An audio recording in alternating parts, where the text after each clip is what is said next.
Bonjour à tous et bienvenue sur Procrastinawat, la chaîne YouTube qui vous livre des outils concrets afin de comprendre les rouages de la procrastination pour mieux la déjouer. Je vous aide à clarifier vos priorités pour atteindre vos objectifs, reprendre le contrôle de votre organisation et mieux utiliser votre temps sans plus procrastiner. Ne plus être spectateur mais acteur de sa vie, ça fait un peu cliché, je sais, mais c'est par ici que ça se passe. Et comme les grands changements n'arrivent jamais par hasard, pensez à vous abonner à la chaîne. Allez, c'est parti pour l'épisode du jour. Le sujet du jour, ce sont les peurs qui vous empêchent d'avancer.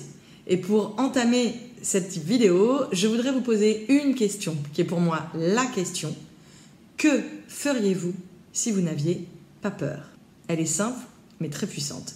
Que feriez-vous si vous n'aviez pas peur? Il y a 10 ans, je dois vous le raconter, cette question, en fait, elle m'a sauvé un petit peu la vie parce qu'elle m'a permis de dépasser mes peurs. Elle m'a permis d'aller voir ce qu'il y avait vraiment tout au fond de moi, ce que je voulais vraiment, une fois que j'enlevais ces couches de peur, en fait. C'est un peu comme les couches de l'oignon. Pour aller voir ce qu'il y a vraiment à l'intérieur, il faut enlever les apparats par-dessus.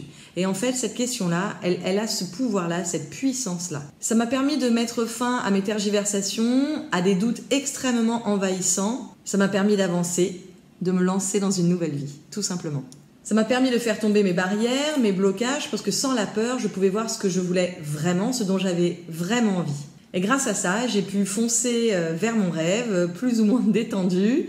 En août 2011, je suis venue m'installer au Vietnam, à Hanoï. C'est grâce à la clarté que m'a apporté cette question que j'ai vécu mon rêve le plus fou, que j'ai vécu cette expérience de dingue. Et si je vous raconte tout cela aujourd'hui, c'est que ça fait grand sens avec ma vie privée, ça résonne en moi évidemment très fortement, puisqu'aujourd'hui, c'est la dernière vidéo que je vais enregistrer en direct du Vietnam. Après 10 ans, je rentre en France, je quitte la fonction publique et je me lance pleinement dans le coaching en organisation. C'est cette même question qui m'a encore guidée pour prendre cette décision, pour faire ce choix. Marion, qu'est-ce que tu ferais si tu n'avais pas peur? Cette question-là est devenue mon pilier, mon guide, mon bout du tunnel quand je suis perdue, mon phare dans la nuit. Je n'ai qu'à dégainer cette question quand je suis en panique, effrayée par mes prises de décision et par les choix qui s'offrent à moi. Donc c'était comme une évidence, évidemment, aujourd'hui de vous parler des peurs, alors des miennes, des vôtres et des peurs que nous avons tous en général. Ce sont ces peurs qui nous envahissent, qui nous réveillent au milieu de la nuit et qui nous empêchent d'être sereins. Parmi ces émotions désagréables engendrées par nos pensées, il y en a une qui est tout en haut de la liste, et bien c'est donc la peur. La peur est une énorme source de procrastination car elle vous bloque, elle vous empêche d'avancer, parfois même elle vous paralyse tout simplement. Nous avons tous conscience, si on est un peu honnête avec nous-mêmes, de renoncer à certains projets, de tergiverser, voire même d'abandonner parce qu'en réalité, nous avons peur.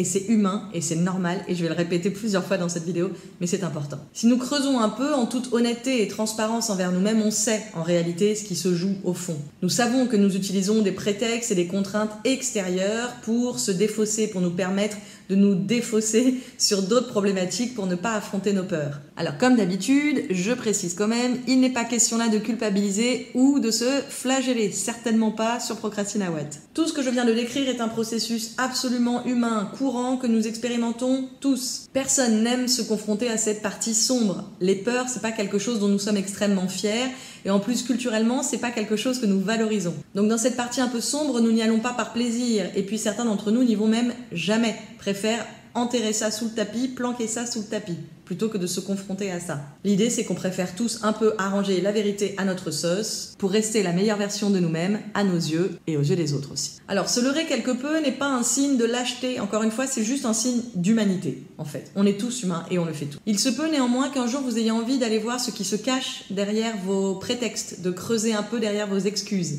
Ce travail, qui n'est franchement pas très agréable, je le reconnais, permet de prendre conscience de ce qui se joue derrière votre habitude de procrastination, afin de sortir de ce cercle vicieux. Je l'explique très souvent ici, je sais que c'est pas vendeur, je sais que c'est pas glamour, mais comprendre pourquoi vous procrastinez, comprendre les causes de votre procrastination, c'est le seul et le meilleur moyen que je connaisse pour s'en sortir. Donc la peur est une des émotions les plus fréquentes qui poussent à la procrastination. En réalité, pour être correct, il faudrait parler des peurs, puisqu'évidemment, Sapiens est un petit animal complexe qui ne s'y limite pas à une seule catégorie d'émotions. Nous pouvons tous être agités de multiples sortes de craintes, qui parfois même s'imbriquent entre elles d'ailleurs. Alors voyons voir de quoi il retourne. Donc sans prétendre être exhaustive aujourd'hui, je vais vous parler de 5 peurs qui vous empêchent d'avancer. Donc la peur d'échouer, que vous connaissez en général. La peur de réussir, qui est un peu moins connue, mais malgré tout. La peur de ne pas être à la hauteur.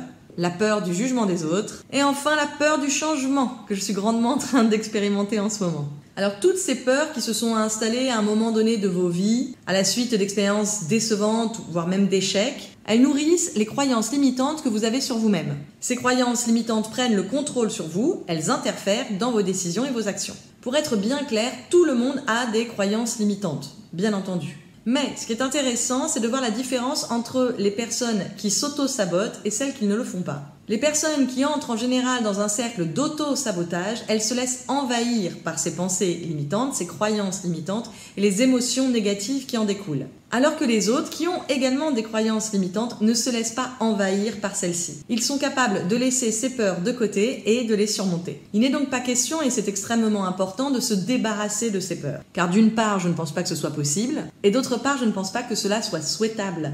La peur, comme toutes les émotions qui nous traversent, sont des indicateurs. Elles nous donnent des indications. Ces indicateurs, il faut les observer sans pour autant se laisser envahir par eux, sans pour autant leur faire confiance à 100% pour prendre nos décisions.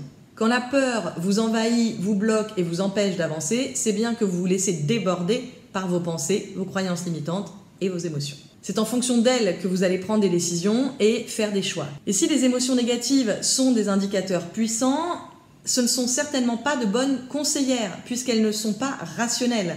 Donc j'ai évoqué ces 5 peurs, je voudrais en développer certaines brièvement. La peur de l'échec tout d'abord. Accepter les échecs et les erreurs pour apprendre et réussir ensuite. L'idée c'est de passer de la peur de l'échec à la tolérance de l'échec, à l'acceptation de l'idée d'échouer. La peur d'échouer, de se planter, de ne pas y arriver, malheureusement elle nous traverse tous. Tout le monde ressent sa peur, mais comme tout à l'heure, tout le monde ne réagit pas de la même manière.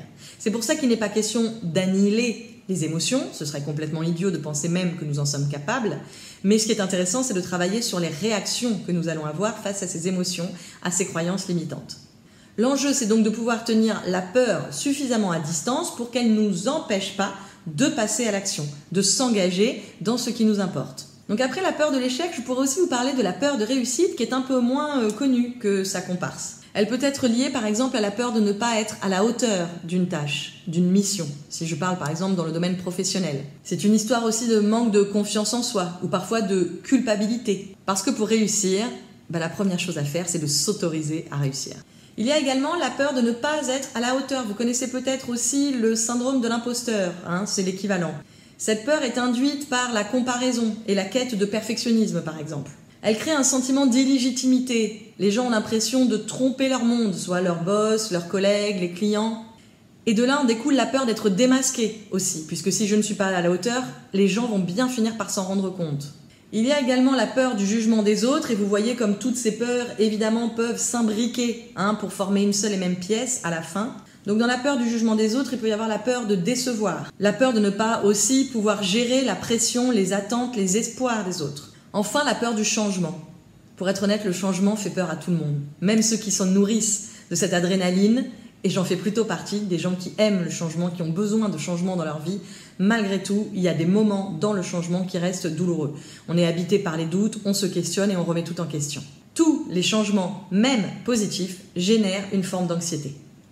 Même les changements choisis, bien entendu. Parce que le changement implique une sortie de la zone de confort. Et ça, c'est toujours difficile. C'est toujours délicat comme passage. Cela génère de la peur, presque inévitablement. Alors ces peurs sont des émotions, des sensations, des sentiments qui n'ont pas de lien avec la réalité. Bien souvent, quand je vous propose d'analyser une situation qui vous fait peur, par exemple, vous réalisez qu'il y a un décalage entre la perception que vous avez de cette situation, qui est donc liée à vos émotions, la perception est liée à vos émotions, et la réalité objective, scientifique, factuelle.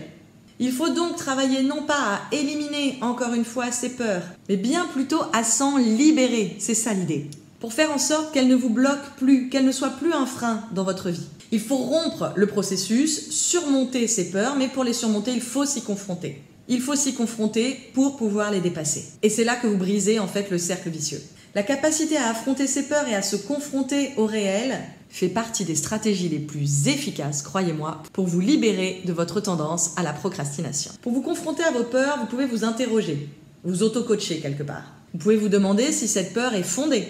Donc sur quoi elle s'appuie précisément si elle est fondée? Est-ce que vous avez des preuves ou des faits concrets et avérés qui pourraient donner du crédit à cette peur? Ou est-ce qu'elle relève de croyances limitantes inconscientes dont on vient de parler? Comment est-ce que vous pourriez prendre le contre-pied de cette peur? Qu'est-ce qui pourrait venir renforcer au contraire le sentiment de confiance dont vous avez besoin pour vous libérer de cette peur? Arrêter de procrastiner nécessite selon moi beaucoup plus d'acceptation que de volonté.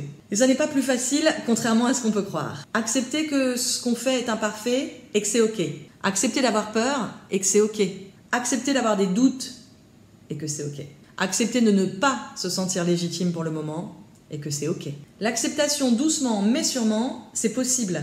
C'est même le meilleur moyen de se lancer, de démarrer, de se mettre en mouvement. La première étape de l'acceptation, c'est la prise de conscience, qui est le passage un petit peu charrette étendue qu'on n'apprécie pas tellement en général. Se poser pour se regarder, s'écouter, interroger ses prétextes, mieux se comprendre, mieux se connaître. C'est la clé pour le changement. À partir de là, vous commencez à reprendre la main du changement. Si vous pensez que tout ça reste très difficile pour vous à mener tout seul dans votre coin, je vous rappelle que pour vous aider à vous lancer, à démarrer en toute sérénité, j'ai créé une formation, un pack de 3 formations qui s'appelle « Comment démarrer une tâche pour atteindre vos objectifs sans procrastiner ». Je donne moult conseils et techniques différentes pour dépasser les obstacles et les blocages que vous pouvez rencontrer quand vous voulez démarrer quelque chose. Un projet qui vous tient à cœur, une mission, une tâche, un objectif. Ce bundle de formation en ligne vous guide pas à pas pour avancer sereinement mais sûrement vers ce qui vous tient à cœur. Toutes les vidéos et les bonus sont en ligne, vous y avez accès quand vous voulez et où vous voulez. Et vous pouvez donc avancer à votre rythme.